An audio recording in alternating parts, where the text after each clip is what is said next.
नमस्कार विद्यार्थी मित्रांनो, तुमच्या सेमिस्टर सेकंडच्या पहिल्या युनिटमध्ये आपण मोटिवेशन कार्यप्रेरणा याचा अभ्यास करतोय आणि आपण कार्यप्रेरणेचे विविध सिद्धांत अभ्यासलेले आहेत. त्याच्यामध्ये अब्राहम मास्लोचा गरजांच्या श्रेणीबद्ध सिद्धांत असेल, हर्झबर्गचा 2 फॅक्टर थिअरी असेल किंवा डग्लस मेरेडचं थिअरी एक्स थिअरी वाय असेल आणि विल्यम औचिंची थिअरी झेड आज आपण त्याच्यामध्ये अभ्यासतोय. तर ही झेड थिअरी काय आहे, तर विल्यम औची आहे यांनी ही झेड थिअरी आहे, झेड सिद्धांत आहे हा त्यांनी मांडलेला आहे. आणि विल्यम औची हे जपानी व्यवस्थापन विचारवंत आहेत. जपानमधील अनेक मोठ्या कंपन्याच्या व्यवस्थापनाचा त्याने अभ्यास केलेला आहे आणि त्यानंतर ते जपानमधला अभ्यास झाल्यानंतर ते अमेरिकेतल्या कॅलिफोर्नियामध्ये व्यवस्थापन शास्त्राचे प्राध्यापक म्हणून कार्यरत होते. आता त्यावेळेला त्यांनी अमेरिकेतील प्रमुख कंपन्यातील व्यवस्थापन पद्धतीचा अभ्यास केला आणि जपान आणि अमेरिकेमध्ये काम केल्यामुळं जपान व्यवस्थापन पद्धती कशी आहे आणि अमेरिकन व्यवस्थापन पद्धती कशी आहे यांचा त्यांना तुलनात्मक अभ्यास करता आला आणि त्याच्यावरून त्यांनी ही theory Z, how American business can meet the Japanese challenges 1981 मध्ये हे पुस्तक लिहिलं आणि या पुस्तकामध्ये त्यांनी हा थिअरी झेड हा सिद्धांत मांडलेला आहे. त्यांचं मत काय आहे, तर जपानकडं मर्यादित साधनसामुग्री असून देखील त्यांनी जी आर्थिक प्रगती केली आहे त्याचं श्रेय व्यवस्थापन पद्धतीला जातं, हे त्यांनी जपानच्या बद्दल मांडलेलं आहे. जपानी उद्योगाचा संपूर्ण भर हा उत्कृष्ट व्यवस्थापनावर असतो. म्हणजे जपानच्या बाबतीमध्ये त्यांनी ही 2 स्टेटमेंट केलेली आहेत की जपानकडे मर्यादित साधनसामुग्री असून सुद्धा जी त्याने आर्थिक प्रगती केली आहे त्याचं श्रेय जपानच्या व्यवस्थापनाला जातं आणि जपानी उद्योगाचा संपूर्ण भर हा उत्कृष्ट व्यवस्थापनावर असतो. चांगलं व्यवस्थापन करा, तुमचा व्यवसाय यशस्वी होतो, असं त्यांचं एक सूत्र आहे असं आपण म्हणू. आता झेड सिद्धांत म्हणजे काय, तर जपानी व्यवस्थापन पद्धतीचा आपल्या कंपनीत म्हणजे अमेरिकन कंपनीमध्ये वापर करणे होय. आता ह्या ज्या गोष्टी आहेत याच्यामध्ये त्यांनी अमेरिकन कंपनीमध्ये काय व्यवस्थापनातल्या चांगल्या पद्धती आहेत कोणत्या आणि जपानी व्यवस्थापनामध्ये कोणत्या चांगल्या आहेत आणि मग त्यांनी दोन्हीचं कॉम्बिनेशन करून तिसरी सुधारित अमेरिकन कंपनी या ठिकाणी काढलेली आपल्याला पाहायला मिळते. याच्यामध्ये एक एक पॉईंट वाज आपण जाऊ. अमेरिकन कंपनीमध्ये जे वैशिष्ट्य आहे ते अल्पकालीन रोजगार, म्हणजे 3 ते 6 महिन्याचा रोजगार असतो. 3 ते 6 महिन्यामध्ये तुम्हाला काहीतरी नवीन करून दाखवावं लागतं तरच तुमचा पुढचा 3 ते 6 महिन्याचा रोजगार तुमचा कंटिन्यू होतो, अन्यथा तुम्हाला डिस्कंटिन्यू केलं जातं. पण हे जपानी कंपनीमध्ये नाही. जपान कंपनीमध्ये जीवनभरचा रोजगार आहे, उलट नो रिटायरमेंट आहे. एकदा जपानी कंपनीनं तुम्हाला स्वीकारलं आणि तुम्ही कंपनीला स्वीकारलं की दोघंही एकमेकांना कोणत्याही परिस्थिती अंडरलाईन याच्यामध्ये सोडून जात नाहीत. तर सुधारित अमेरिकन कंपनीमध्ये झेड थिअरी जी मांडलेली आहे त्याच्यामध्ये विल्यम औची काय म्हणतात, तर दीर्घकालीन रोजगार म्हणजे जीवनभरचा पण नको आणि अल्पकालीन पण नको, तर दीर्घकालीन रोजगार आहे. तुम्ही 10, 20 वर्ष 30 वर्षाचा रोजगार त्याला पुरवला पाहिजे. त्यामुळे त्याला त्याच्या रोजगाराची किंवा सेवेची नोकरीची शाश्वती त्याला राहील, स्थैर्य प्राप्त होईल. आता अमेरिकन कंपनीमध्ये निर्णय प्रक्रिया कशी असते, तर वैयक्तिक असते. प्रत्येक व्यक्तीला त्या ठिकाणी त्याचे निर्णय घ्यावे लागतात. पण जपानी कंपनीमध्ये सहमतीने निर्णय आहेत. याच्यामध्ये जे संबंधित जे येतात त्या निर्णयाच्या संदर्भात त्या सगळ्यांची सहमती घेतली जाते आणि सहमतीने निर्णय घेतला जातो. सुधारित अमेरिकन कंपनीमध्ये काय म्हणतात विल्यम औची, तर सहमतीने निर्णय घ्यायला पाहिजे. आता तिसऱ्या मुद्द्याच्या बाबतीमध्ये मात्र त्याने अमेरिकेतल्या बाबतीमध्ये अमेरिकन कंपनीमध्ये जबाबदारी ही वैयक्तिक असते, वैयक्तिक निर्णय वैयक्तिक जबाबदारी. परंतु जपानमध्ये सामूहिक जबाबदारी असते. म्हणजे एखाद्या व्यक्तीची चूक झाली तर त्या व्यक्तीची चूक मानली जात नाही, तर त्या समूहाची चूक मानली जाते. ॲक्च्युली चूक होणं हे जपानमध्ये दुरापास्तच आहे, शक्यच नाही. जरी चांगली गोष्ट झाली तरी एका व्यक्तीचा सन्मान होत नाही, तर त्या समूहाचा सन्मान होतो. किंबहुना व्यक्तीला त्याच्या नावाने बोलवलं जात नाही, त्याच्या समूहाच्या नावाने त्याला बोलवलं जातं. परंतु विल्यम औची काय म्हणतात, वैयक्तिक जबाबदारी पाहिजे. आता अमेरिकन कंपनीमध्ये कसं आहे, मूल्यमापन केलं जातं तरी फास्ट केलं जातं, 3 वर्ष 3 महिने 6 महिने जलद मूल्यमापन आहे. पण जपानी कंपनीमध्ये संत गतीने मूल्यमापन आहे.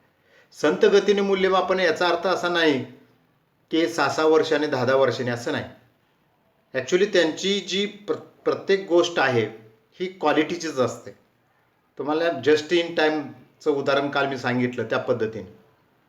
मग या ठिकाणी सुधारित अमेरिकन कंपनीमध्ये विल्यम औची काय म्हणतात, संत गतीनंच मूल्यमापन पाहिजे. अमेरिकन कंपनीमध्ये तुम्ही चांगलं काम केलं, हे करून गेलं तर तुम्हाला 3 महिन्यात 6 महिन्यात 1 वर्षात सुद्धा बढती दिली जाते. तसंच जपानीमध्ये नाही, ज्येष्ठतेनुसार बढती दिली जाते.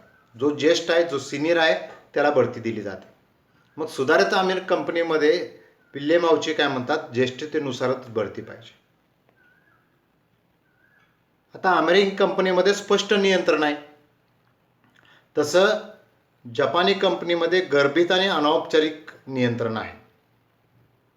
याच्यामध्ये कोणी चूक केली किंवा कोणी जबाबदारी टाळली ते समजून येत नाही, पण असा प्रकार होतच नाही जपानमध्ये. आणि कोणालाही एकट्याला पॉईंट आउट केलं जात नाही. पण सुधारित अमेरिकन कंपनीमध्ये विल्यम औची झेड थिअरीमध्ये स्पष्ट आणि औपचारिक नियंत्रण पाहिजे असं म्हणतात. त्यानंतर अमेरिकन कंपनीमध्ये विशेषीकृत करिअर मार्ग आहे, परंतु जपानी कंपनीमध्ये अविशेषीकृत करिअर मार्ग आहे. आता विल्यम औचीने याच्यामध्ये सुधारित अमेरिकन कंपनीमध्ये मधला मार्ग काढलाय, माफक प्रमाणात विशेषीकृत. म्हणजे अमेरिकेमध्ये अतिशय सूक्ष्म खोलवर स्पेशलायझेशन आहे, पण जपानमध्ये एका व्यक्तीला एका गोष्टीत स्पेशलायझेशन केलं जात नाही, स्पेशलिस्ट बसवलं जात नाही. त्याला त्या कंपनीतल्या सगळ्या कामात स्पेशलाइज केलं जातं, त्याला ते काम शिकवलं जातं. म्हणून जपानमध्ये त्या व्यक्तीला मोठ्या प्रमाणावरती ट्रेनिंग दिलं जातं. आता अमेरिकन कंपनीमध्ये कर्मचाऱ्याविषयी विभाजक दृष्टिकोन आहे. म्हणजे तुम्ही कसं, हे कसं, तसे पार्ट पाडले जातात, भाग पाडले जातात. अ गटातील, ब गटातील, क गटातील, उदाहरणार्थ सांगतो मी, किंवा चांगले, उच्च वगैरे असं. पण जपानी कंपनीमध्ये सर्वसमावेशक दृष्टिकोन आहे. विल्यम औची सुधारित अमेरिकन कंपनीमध्ये काय म्हणतात, कुटुंब संकल्पनेसह एकात्मिक दृष्टिकोन पाहिजे. म्हणजे त्याच्या कुटुंबाचा इंटिग्रेटेड अप्रोच लक्षात घेतला पाहिजे. आता सुधारित अमेरिकन कंपनी जी आहे ती काय आहे, तर अशी अमेरिकन कंपनी की बऱ्याच जपानी व्यवस्थापन पद्धतीचा अवलंब त्याने केलेला आहे. त्याने जपानी आणि अमेरिकन व्यवस्थापन पद्धतीचे एकत्रीकरण केले आहे. यामध्ये IBM असेल, ईस्टर्न कोडॅक असेल, प्रॉक्टर अँड गॅम्बलर इत्यादी कंपन्यांचा समावेश तुम्हाला पाहायला मिळतो. या कंपन्यांच्यामध्ये हे सुधारित अमेरिकन कंपनीचं जे काही त्यांनी जे काही वेगवेगळे पॉईंट्स मांडलेले आहेत, वैशिष्ट्य मांडलेले आहेत, त्याचा त्या ठिकाणी वापर केलेला आपल्याला पाहायला मिळतो. आता झेड सिद्धांतामध्ये जपानी व्यवस्थापन पद्धतीने सहमतीने निर्णय, संत मूल्यमापन पद्धती, बढती, कर्मचाऱ्याबद्दल सर्वसमावेशक दृष्टिकोन, तर अमेरिकन व्यवस्थापन पद्धतीतील वैयक्तिक जबाबदारी ही पद्धत घेण्यात आलेली आहे. ही आता आपण चर्चा केलेलीच आहे. दीर्घकालीन रोजगार असेल, माफक प्रमाणात विशेषीकृत करिअर मार्ग असेल, अनौपचारिक नियंत्रण आहे. या 3 व्यवस्थापन पद्धती अमेरिका व जपान या दोन्ही व्यवस्थापन पद्धती मध्य साधून घेतलेल्या आहेत. झेड सिद्धांत हा कार्यप्रणालीचे एकात्मिक प्रतीक आहे. या सिद्धांतानुसार मोठी संघटना ही मानवी पद्धती असून त्यामध्ये परिणामकारक मानवी गुणवत्तेच्या वापरावर त्या गोष्टी सगळ्या अवलंबून असतात. तर मानवी गुणवत्ता ही परस्पर विश्वास, सूक्ष्मता, सख्य या 3 गोष्टीवर अवलंबून असते. हे खूप महत्त्वाचं स्टेटमेंट आहे. विल्यम औची काय म्हणतात, मानवी गुणवत्ता कशावर अवलंबून आहे, तर परस्पर विश्वास. जे लोक काम करत असतात त्यांचा एकमेकावर असणारा विश्वास. कारण कोणतंही काम एकट्याचं नसतं, ते सामूहिक कार्य असतं. अनेक लोकांनी मिळून करायचं असतं, अनेक लोकांचे हात बार त्याला लागलेले असतात. त्यामुळे परस्पर विश्वास खूप महत्त्वाचा आहे. सूक्ष्मता महत्त्वाची आहे आणि सख्य महत्त्वाचं आहे. या 3 गोष्टी महत्त्वाच्या आहेत. आता झेड सिद्धांताची वैशिष्ट्ये काय सांगितले त्यांनी? झेड सिद्धांताची वैशिष्ट्ये सांगितलेत. 1, परस्पर विश्वास. आता परस्पर विश्वास कसा आहे, तर एक महत्त्वाचं हे वैशिष्ट्य आहे. संघटनेमधील सदस्यामध्ये परस्पर विश्वास असेल तर त्यांच्यामध्ये संघर्ष कमी होतो आणि सांघिक भावना वाढीस लागते. औची काय म्हणतात, विश्वास, सचोटी, खुलेपणा यांचा एकमेकांशी जवळचा संबंध आहे आणि परस्पर विश्वासामुळे कर्मचारी संघटनेची उद्दिष्टे पूर्ण करण्यासाठी आणि उत्पादकता वाढवण्यासाठी सुद्धा मदत होऊ शकते. आता सूक्ष्मता म्हणजे सबटेली असं याच्यात म्हटलेलं आहे. कर्मचाऱ्यांच्यातील संबंध हा गुंतागुंतीचा विषय ॲक्च्युली. व्यवस्थापकांना त्यांच्यातील संबंधाचे सूक्ष्म ज्ञान असायला हवे. कोण कसा आहे, कोणता कर्मचारी कोणाकोणाबरोबर चांगले काम करू शकतो व त्या आधारे कार्यक्षम कर्मचारी गटांची बांधणी व्यवस्थापकांना करता येऊ शकते. काटेकोर नियम आणि चाकरीबंदपणा यामुळे काय होतं, सूक्ष्मता राहत नाही. विश्वास आणि सूक्ष्मता यांच्या प्रभावी एकत्रीकरणातूनच उत्पादकता वाढते. तसेच इतराविषयी नेहमी संवेदनशीलता बाळगली पाहिजे, असं विल्यम औची यांचं सूक्ष्मता या अंतर्गत मत आहे. आता तिसरा मुद्दा आहे तो जवळीकता. इंटिमॅसी असं म्हणतात त्याला, इंटिमॅसी. जपानी कर्मचाऱ्यांमधील जवळीकता आणि सख्य परस्पर आस्थापूर्वक जवळीकता ही महत्त्वाची बाब आहे. सामाजिक संबंधातून परस्पराबद्दलची भावना, आस्था, काळजी, आधार, शिस्तबद्ध, निस्वार्थीपणा निर्माण होतो आणि त्यामुळे संघटनात्मक कार्य असतील किंवा किंबहुना त्यांचं जीवन असेल हे सुद्धा यशस्वी होताना आपल्याला पाहायला मिळतं. जपानी कर्मचाऱ्यांमधील सख्य हे फक्त कामाच्या ठिकाणी नसतं तर ते कौटुंबिक प्रसंगी सुद्धा असतं. ही महत्त्वाची गोष्ट लक्षात घेतली पाहिजे. म्हणजे कुटुंबापासूनच सख्याची सुरुवात होते, ती व्यवसायापर्यंत जाऊन पोहोचते आणि या जवळीकतेमुळे एक बांधिलकी त्या लोकांच्यामध्ये आणि सहकार्याची भावना एकमेकांच्याबद्दल वाढीस लागलेली आपल्याला पाहायला मिळते आणि हेच जपानच्या यशाचं गमक आहे असं आपल्याला वाटतं. कर्मचारी सहभाग असेल. आता झेड सिद्धांतानुसार कर्मचारी सर्व संबंधित बाबी सहभागी करून घेतल्यामुळं त्यांची बांधिलकी कामाबद्दलची वाढते. कार्यप्रगती ही साधणं सोपं जातं.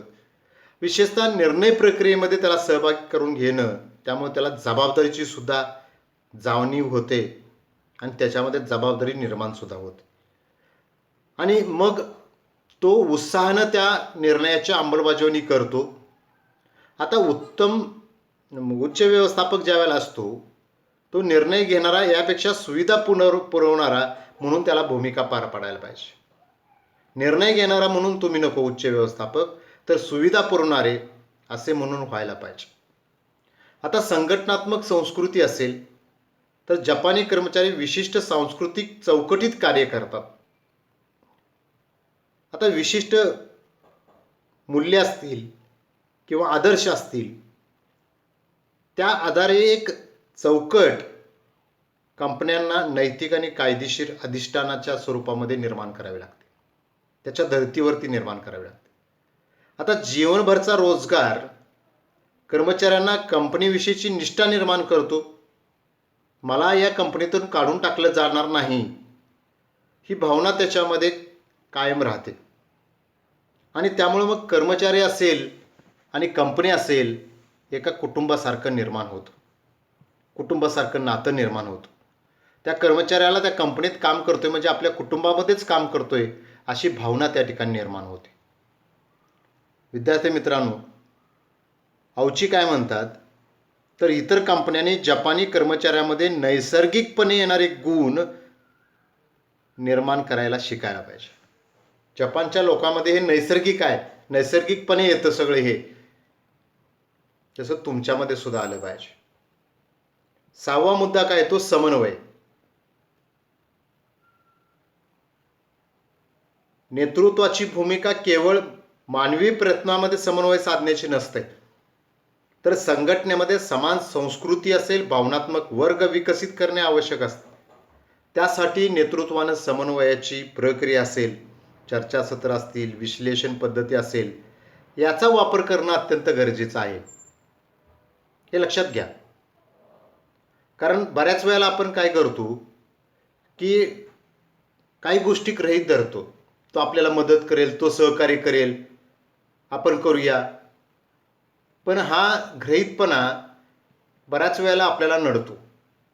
पण त्याच्याऐवजी आपण त्याच्याशी बोललो, त्याच्याशी चर्चा केली, संदेशवहन केलं, चर्चासत्र घडवून आली, विश्लेषण केलं, तर ह्या गोष्टी स्पष्ट होतात आणि मग चांगल्या पद्धतीचं कोऑर्डिनेशन निर्माण होतं, की जपानमध्ये आपल्याला पाहायला मिळतं. ते प्रत्येक छोट्या छोट्या गोष्टीवरती लहान लहान गटामध्ये चर्चा करतात. कॉस्ट इफेक्ट किंवा कॉज इफेक्ट हा सुद्धा त्यांचा मुद्दा खूप महत्त्वाचा आहे. पालकत्वाचा दृष्टिकोन, हे वयाबून अप्रोच तुम्हाला जपानमध्ये पाहायला मिळेल. म्हणजे एखादा सिनियर कर्मचारी असेल, तो ज्या वेळेला काम करत असतो आणि त्याला हाताखाली ज्युनियर कर्मचारी येतो, त्याला ज्युनियर म्हणून तो वागवत नाही, तर त्याला आपला मुलगा म्हणून, वयाबून काबून संबंध, वयाबून म्हणजे वडील आणि काबून म्हणजे मुलगा. म्हणजे आपल्या घरी आपण मुलाला जसं चांगल्या गोष्टी शिकवत असतो, तशा पद्धतीनं व्यवसायामध्ये तो सिनियर कर्मचारी ज्युनियर कर्मचाऱ्याला आपल्या मुलासारखं सगळ्या गोष्टी शिकवत असतो. म्हणजे जपानी कंपन्या आपल्या कर्मचाऱ्याविषयी पालकत्वाचा दृष्टिकोन स्वीकारतात, त्यांच्यासाठी विविध कल्याणकारी योजना आखतात, त्यांच्या करिअर मार्गाचं सुद्धा नियोजन करतात. हे लक्षात घ्यायला पाहिजे. हा वयाबून कंपनी आणि कर्मचाऱ्यांच्या संदर्भातला मी तुम्हाला सांगितलं, कर्मचाऱ्यामधला संबंध सांगितला. आणि अनौपचारिक नियंत्रण पद्धती आहे. वरिष्ठ कनिष्ठ साखळी निर्माण करून नियंत्रण ठेवण्यापेक्षा परस्पर विश्वास आणि सहकार्याच्या माध्यमातून नियंत्रण ठेवले पाहिजे. तुम्हाला लेवल्स ऑफ मॅनेजमेंट हे जपानमध्ये पाहायला मिळणार नाही, टॉप, मिडल, लोअर वगैरे. आणि नियंत्रणाची पद्धती सुद्धा त्यांच्याकडची औपचारिक असते, अनौपचारिक असते. औपचारिक नसते, फॉर्मल नसते, ठरवून ठेवलेली नसते, अनौपचारिक, इनफॉर्मल असते ती. तर ही 8 आहेत, ही झेड सिद्धांताची वैशिष्ट्ये आहेत. आता थोड्याशा टीका सुद्धा याच्यावरती आहेत. तर पहिली टीका काय आहे, तर जीवनभरचा रोजगार यामुळे कंपनी आणि कर्मचाऱ्यामध्ये जवळीकता किंवा सख्य निर्माण होते, असे विल्यम औची मत आहे. परंतु जीवनभरचा रोजगार कर्मचाऱ्यामध्ये उत्साह, कार्यप्रेरणा, उच्च दर्जाच्या गरजा निर्माण करण्यास अपेक्षित ठरतो आणि यामुळे फक्त कार्य सुरक्षितता निर्माण होते, निष्ठा निर्मिती होईलच याची खात्री नाही, असं टीकाकारांचं मत आहे. पण जपानच्या बाबतीमध्ये निष्ठा निर्मिती ही त्यांच्या जन्मातच आहे, आपण बघायला नैसर्गिकरित्याच आहे. त्यामुळे या टीकेला फारसा अर्थ वाटत नाही, टीका करायची म्हणून ती केलेली वाटते. आता दुसरी आहे की निर्णय प्रक्रियेमध्ये कर्मचाऱ्यांचा सहभाग ही अत्यंत कठीण बाब आहे. पण व्यवस्थापकांना ते आवडेलच असं नाही. हे अमेरिकेत ठीक आहे, कारण त्यांची प्रतिष्ठा असेल, स्वातंत्र्य असेल, अडचणीत येऊ शकतं वरिष्ठांचं, तरीही त्यांना सहभागी करून घेतल्यास व्यवस्थापक उत्साह दाखवत नाहीत. त्यामुळे कर्मचारी निर्णय प्रक्रियेत फारसे सक्रियपणे सहभागी होताना आढळत नाही. हे अमेरिकेमध्ये ठीक आहे, पण ओरिजिनल जपानमध्ये कसं आहे, तर जपानमध्ये रिंगी पद्धत आहे निर्णय घेण्याची. म्हणजे एखादा अगदी शेवटचा तळातला सुद्धा कर्मचारी एखादा निर्णय घेऊन तो मान्यतेसाठी अध्यक्षापर्यंत पाठवू शकतो आणि अध्यक्षपर्यंत त्याला मान्यता येऊन त्याला ते निर्णय घेण्याचा अधिकार दिला जातो. म्हणजे त्याने एखादा निर्णय घेतला तर तो मंजुरी पाठवलं आणि हे काही मिनिटामध्ये काही तासामध्ये होतं किंवा एका तासामध्ये हे सगळं होतं. वरिष्ठ तू कोण सांगणारा, तुला काय कराय असलं नसतं. आणि बरेचसे निर्णय हे सामूहिकपणे सहमतीनं चर्चा करून घेतले जातात आणि त्याच्यासाठीच मग ते क्वालिटी सर्कल्स आपल्याला असलेले पाहायला मिळतात. त्यामुळे हे अमेरिकेमध्ये शक्य नाही, पण जपानमध्ये निश्चितपणे शक्य आहे. झेड सिद्धांतामध्ये कोणतीही संघटन रचना सुचवलेली नाही. बरोबर आहे, जपानमध्ये संघटन रचनाच नाही मुळात. आणि संघटन रचनेशिवाय कोण कोणाला जबाबदार असेल हे निश्चितपणे ठरवणे कठीण असते. व्यवस्थापनात गोंधळ निर्माण होण्याची शक्यता अशी ठीक आहे. हे अमेरिकेमध्ये बरोबर आहे, पण जपानमध्ये लेवल्स नाहीत आणि प्लस त्याच्याबरोबर त्यांच्याकडं वरिष्ठ आणि कनिष्ठ अशी काही भावनाच नाही. आपण बघितलं की पालकत्वाचा दृष्टिकोन असेल किंवा वयाबून काबून पिता आणि मुलाचे संबंध ह्या पद्धतीनं त्या सगळ्या गोष्टी असतात. कारण त्या व्यवसायाला एक कुटुंब मानतात ते आणि कर्मचाऱ्याला सुद्धा त्या व्यवसाय आपल्या कुटुंबाचा एक सदस्य म्हणून मानतो. त्यामुळं संघटन रचना वरिष्ठ कनिष्ठ अशाची गरजच त्या ठिकाणी भासत नाही. काही वेळेला एखादा वरिष्ठ अनुपस्थित असेल तर तो खालचा व्यक्ती सुद्धा त्याची सगळी कामं करतो. हे जपानमध्ये खूप उल्लेखनीय आहे. विल्यम औची यांच्या झेड सिद्धांतावर महत्त्वाची टीका म्हणजे या सिद्धांतामध्ये काही नवीन कल्पना किंवा विचार मांडलेले नाहीत. हे मात्र बरोबर आहे, कारण त्यांनी फक्त दोन्हीतली तुलना केलेली, त्याच्यातलं जपानमधलं काही आणि अमेरिकेमधलं काही आणि दोन्हीचा मध्य काढून काही असे फक्त वैशिष्ट्ये झेडमध्ये तयार केलेत हे आपल्याला माहीत आहेत. आता यापूर्वी अनेक विचारवंतांनी मग ते फेडरिक हेर्झबर्ग असेल, हर्बर्ट सायमन असेल, मॅक्स वेबर असेल, डग्लस मार्टिन अशा स्वरूपाचे विचार यापूर्वीच मांडलेले आहेत. ही टीका रास्त आहे. आता झेड सिद्धांतामध्ये जपानच्या व्यवस्थापनाचे खरे चित्रण मांडलेले नाही. खरे म्हणण्यापेक्षा संपूर्ण सर्व चित्र मांडलेले नाही असं आपण म्हणू शकतो. अमेरिकन कंपन्यांनी जपानी व्यवस्थापन पद्धतीचा अवलंब करावा असे सुचवलेले आहे, परंतु जपान व्यवस्थापन पद्धतीत अनेक दोष आहेत असे टीकाकारांचे मत आहे. आता तुमच्या दृष्टीने ते दोष आहेत, पण ते यशस्वी झालेले आहेत व्यवस्थापनाच्या आधारे हे तुम्हाला नाकारता येणार नाही. त्यामुळे तुम्ही कसं म्हणताय ते ज्याच्यामध्ये अनेक दोष आहेत आणि तुमचं कुठं सगळं चांगलं आहे. वरील टीका झेड सिद्धांतावर केल्या जात असल्या तरी विल्यम औची यांचा हा सिद्धांत व्यवस्थापन क्षेत्रात महत्त्वाचा मानला जातो आणि जपानी व्यवस्थापन पद्धतीतील यशस्वी पद्धतीने तंत्राचा अवलंब अमेरिका व इतर देशांनी करण्यास काही हरकत नसावी. भारतातील मारुती उद्योगाने की जो सुझुकी उद्योगाशी संयुक्त उपक्रम जोडलेला आहे, मारुती सुझुकी आता आपल्याकडे ज्या आहेत त्या आपल्याकडचं मारुती देवस्थान त्यांच्याकडचं सुझुकी, त्या कंपनीमध्ये झेड सिद्धांताचा अवलंब केलेला आपल्याला पाहायला मिळेल. कंपनीत सर्वांसाठी एकसारखा गणवेश आहे, सर्वांच्यासाठी एकच उपग्रह आहे, वरिष्ठांसाठी वेगळं, कनिष्ठांसाठी वेगळं वगैरे असं नाही. त्यामुळे कंपनीत समूह भावना वाढीस लागलेली आढळते, हे आपण बघतो. त्यामुळे विद्यार्थी मित्रांनो, आजच्या या लेक्चरमध्ये आपण झेड सिद्धांताचा अभ्यास केला. थोडीशी एक छोटीशी आपल्याला या ठिकाणी व्हिडिओ पाहायला मिळतोय का बघूया.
everyone, welcome back to my YouTube channel. Thank you Ashutosh for asking for this topic. I'm so glad that you are requesting so many topics on a daily basis. It's really difficult to shoot every day, but what I try to do, I always keep a note of all those topics which you have posted on my channel, just based on the sequential order in which I have received the request. I keep on posting the videos. Today's lecture is all about theory Z. The theory Z, theory X और theory के एक वाई की जो theory थी उसके बाद आई थी, तो मैं थ्योरी एक्स और थ्योरी वाई के ऊपर ऑलरेडी एक वीडियो बना चुका हूँ, एक लेक्चर बना चुका हूँ, तो उसका जो लिंक है उस डिस्क्रिप्शन में आपको मिल जाएगा। आई वुड रिक्वेस्ट कि पहले एक बार थ्योरी एक्स और थ्योरी वाई को जरूर देख लें before you come to theory Z. So theory Z was given by William Ouchi. इसको आउची नहीं पढ़ना है, basically this is Auki. So let us begin with this theory Z. So let's have a brief overview about this theory. Theory Z was invented by an American economist and a management professor called as William Auki, following the X and theory Y given by Douglas McGregor in 1960. जैसा मैंने आपको भी just बताया कि Douglas McGregor gave the theory of theory X and theory Y. Basically, what Auki did is he identified the problems in theory X and theory Y, and then he came up with a theory called as theory Z in a simple way. So theory Z was introduced in 1980s and it was based on a Japanese style of management. A Japanese style of management के ऊपर भी मैंने एक lecture बनाया है, उसका भी उसको भी एक बार जरूर देख लें, so that you can get an idea of basically the Japanese school of management is and how it is different from American style of management. That will be really helpful. So let's have the features of theory Z. So it was based on mutual trust. Now what is this mutual trust? So when there is a trust and openness, there will be less chance of conflict in organization. So basically William Auki said कि organization के लिए सबसे ज़्यादा ज़रूरी क्या है? Mutual trust होना. और mutual trust आपको कैसे मिलेगा? When you have job security. जब किसी को किसी से कोई competition नहीं होगा, और किसी का जब किसी से कोई कंपटीशन नहीं है तो आप सिक्योर फील करोगे end you will have a lot of trust among each other, और उससे क्या होगा? कंफ्लिक्ट कम होगा। एंड दैट्स द रीजन व्हाई थ्योरी जेड जो है वो पूरा लाइफ टाइम एम्प्लॉयमेंट पर बेस्ड है। लाइफ टाइम एम्प्लॉयमेंट मीन्स आप एक बार किसी जगह एम्प्लॉयड हो गए, किसी कंपनी ने आपको हायर कर लिया, तो आप सारी लाइफ उसी कंपनी के लिए जॉब करोगे, तो वहां पर जॉब सिक्योरिटी मिल जाएगी आपको। आप कंप्लीटली सिक्योर हो कि आप वहीं रहोगे, उसी कंपनी के लिए काम करोगे, तो आपका म्यूचुअल ट्रस्ट बढ़ेगा automatically. Second is a strong bond between organization and employees. As I told you, life time employment है, that's why it is more like living like a family. तो ऑब्वियसली जैसे आप अपनी फैमिली के, अब जिस family में born होते हो, आपके मम्मी नहीं बदलती, आपके पापा नहीं बदलते, आपके ब्रदर सिबलिंग्स नहीं बदलते, दे ऑलवेज, आपकी पूरी लाइफ वो सेम रहते हैं वो लोग। दैट मीन्स कि लाइफ टाइम एम्प्लॉयमेंट भी उस ऑर्गेनाइजेशन के साथ काम करना, मतलब एक फैमिली की तरह एक काम करना। लॉयल्टी इतनी ज्यादा बढ़ जाती है आपकी ऑर्गेनाइजेशन के लिए that even in worse conditions employees and management support each other। कितना भी वर्स कंडीशन आ जाएगा, अगर आप जापानीज स्कूल ऑफ मैनेजमेंट को पढ़ोगे, आप देखोगे वहां पर कंपनीज बैंकरप्ट हो जाती थी, सैलरी नहीं दे पा रही है एम्प्लॉइज को, लेकिन फिर भी एम्प्लॉय ऑर्गेनाइजेशन छोड़कर नहीं जाता था, काम करता रहता था फ्री ऑफ कॉस्ट, क्योंकि उनको लगता था कि आज इस कंपनी का बुरा समय आया है जिसके साथ मैं लाइफ टाइम से काम कर रहा हूँ, तो how I can leave it. Just like family में अगर किसी को प्रॉब्लम आ जाती है तो हम फैमिली को छोड़ते नहीं है, उनका सपोर्ट करते हैं। सिमिलरली यहाँ पर भी जो थ्योरी जेड थी वो प्योरली इसके ऊपर बेस्ड थी कि यहाँ पर स्ट्रॉन्ग बॉन्ड रहता है between organization and employees, they are more like family. Third is employee involvement. Employee involvement means more and more participation of employees in decision making. कोई भी डिसीजन होगा तो वो सभी लोगों की सहमति से होगा, more like consensus. The same goes with Japanese style। Japanese style में भी consensus उनका मेन फीचर था, और उससे क्या होगा? उसका कमिटमेंट बढ़ेगा, उसकी परफॉर्मेंस बढ़ेगी। ऐसा क्यों होगा? Because employee will feel a sense of responsibility. जब जैसे ही आप लोगों के हाथ में डिसीजन मेकिंग पावर देते हैं, ऑटोमेटिकली उनमें एक रिस्पॉन्सिबिलिटी आ जाती है, उनमें अकाउंटेबिलिटी आ जाती है, एंड दे फील लाइक कि ये हमारा काम है, ये मेरा काम है, ये मेरी ऑर्गेनाइजेशन है, ये मेरी जॉब है, तो ये गलत नहीं होना चाहिए। अगर ये गलत होगा तो I will be accountable, my organization will suffer. तो उससे कमिटमेंट भी बढ़ता है और परफॉर्मेंस भी इंप्रूव हो जाती है। नेक्स्ट वाज इंटीग्रेटेड ऑर्गेनाइजेशन। इंटीग्रेटेड ऑर्गेनाइजेशन की क्या मतलब है? Actual sharing of information end resources rather than on charts. ज्यादातर ऑर्गेनाइजेशन में क्या होता है ना, हम चार्ट्स पे तो लिखते हैं, कि हम एक दूसरे का सपोर्ट करेंगे, हम एक दूसरे को रिसोर्स